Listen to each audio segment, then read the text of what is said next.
নমস্কার প্রিয় দর্শক বন্ধু। আজকের বাজেটে দেশের মহিলাদের জন্য সুখবর। আজকে দেশের অর্থমন্ত্রী নির্মলা সীতারামন বাজেট পেশ করেন। সেই বাজেটের প্রথমেই মহিলাদের জন্য একটি বড় ঘোষণা করেন। এই ঘোষণা নিয়ে আমরা আলোচনা করব। কি ঘোষণাতে আছে তার আগে আপনারা অবশ্যই আমার চ্যানেলটি সাবস্ক্রাইব করে নেবেন এবং সবার আগে ভিডিওর নোটিফিকেশান পাওয়ার জন্য সামনের যে বেল আইকন আছে সেখানে প্রেস করে নোটিফিকেশান অল করে রাখবেন এবং ভিডিওর শেষে লাইক কমেন্ট শেয়ার করবেন। তাহলে আসুন আমরা বাজেটের যে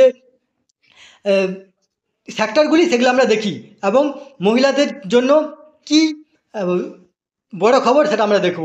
আসুন এখানে দেখি stamp duty encouraging state to lower stamp duties for properties purchase by open. অর্থাৎ যে স্ট্যাম্প ডিউটি আছে তাতে যদি মহিলারা বা মহিলাদের নামে যদি কোনো জায়গা কেনা হয় বা ক্রয় করা হয় তাহলে যে স্ট্যাম্প ডিউটি লাগে সেই স্ট্যাম্প ডিউটি সামান্যতম হবে।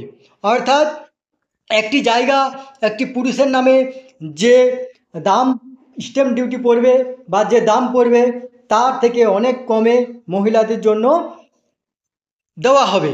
অর্থাৎ স্ট্যাম্প ডিউটি বাদ দিয়ে তার দাম খুব কম হবে।